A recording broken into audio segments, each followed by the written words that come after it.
भारत के एक्शन के बाद पाकिस्तान घबराया हुआ है। पाकिस्तान ने राष्ट्रीय सुरक्षा समिति की एक बैठक बुलाई है। कैबिनेट मंत्री, सेना प्रमुख इस बैठक में शामिल होंगे। तो देखिए, बौखलाया हुआ है पाकिस्तान, घबराया हुआ है। पाकिस्तान में आज राष्ट्रीय सुरक्षा समिति की बैठक बुलाई गई है। कैबिनेट मंत्री इस बैठक में होंगे, सेना प्रमुख होंगे और भारत क्या कुछ एक्शन ले सकता है और पाकिस्तान को तैयारी में क्या कुछ करना चाहिए, कैसे क्या कुछ किया जाए कि यहां पाकिस्तान के लिए स्थितियां और विपरीत न होती जाएं। इस बैठक में इस पर मंथन किया जाएगा। पाकिस्तान के रक्षा मंत्री ने भारत से सर्जिकल स्ट्राइक जैसा एक्शन न लेने की भी अपील की थी और खुद को आतंकवाद से ग्रसित बताया था। अब इस बीच पाकिस्तान में आज बड़ी बैठक बुलाई गई है, राष्ट्रीय सुरक्षा समिति की ये बैठक।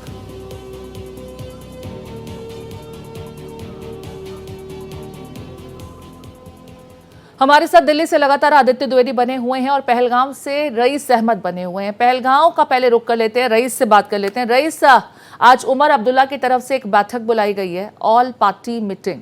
इस मीटिंग में जो हालात इस आतंकी हमले के बाद जम्मू कश्मीर में पैदा हुए हैं उस पर चर्चा होगी, पर्यटकों को लेकर के चर्चा होगी, सुरक्षा को लेकर के चर्चा होगी। क्या कुछ होता देख रहे हैं इस बैठक में आप? जी हाँ, बिल्कुल। ये बैठक इसलिए भी इम्पोर्टेंट है कि इसमें जो है वो स्थिति का पूरा जायजा लिया जाएगा। अगर हम पहलगाम की बात करें तो स्थिति जो है वो पूरी तरह से तनावपूर्ण है।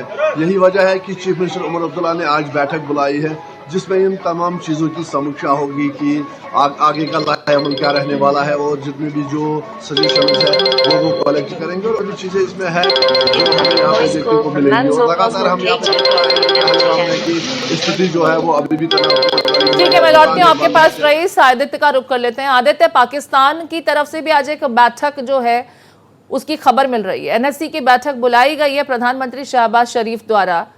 अब इस बैठक में क्या कुछ फैसला होगा?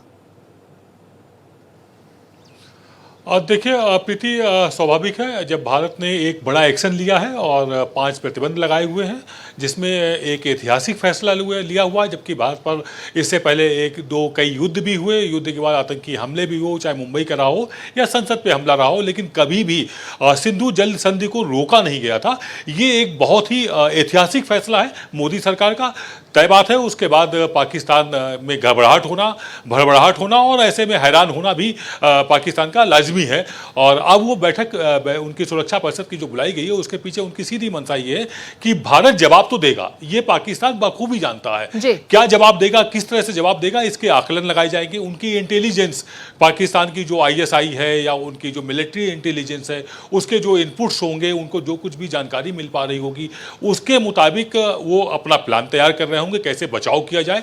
इस बचाव की दिशा में ही जैसा मुझे जो जानकारी मिल पा रही है कि 18 से ज़्यादा फाइटर जेट प्लेन भारत के बॉर्डर पर लगाए गए हैं। उनको कराची से बुला करके रावलपिंडी और लाहौर में तैनात किया गया है कि किसी भी तरह का अगर भारत अटैक करता है या कोई प्रक्रिया होती है तो उससे कैसे बचा जाए या कैसे जवाब दिया जाए।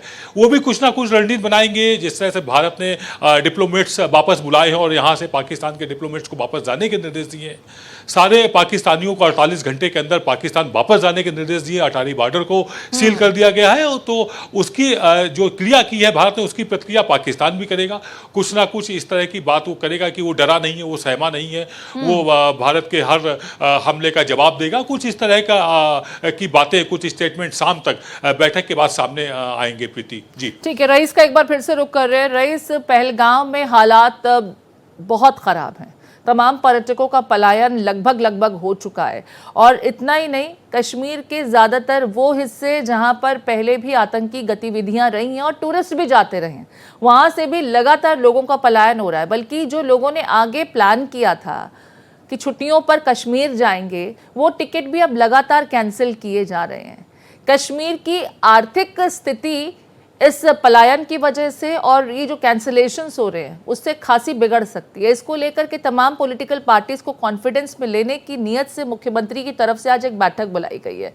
क्या कुछ और फैसले लिए जा सकते हैं ताकि स्थितियां सामान्य हो सकें?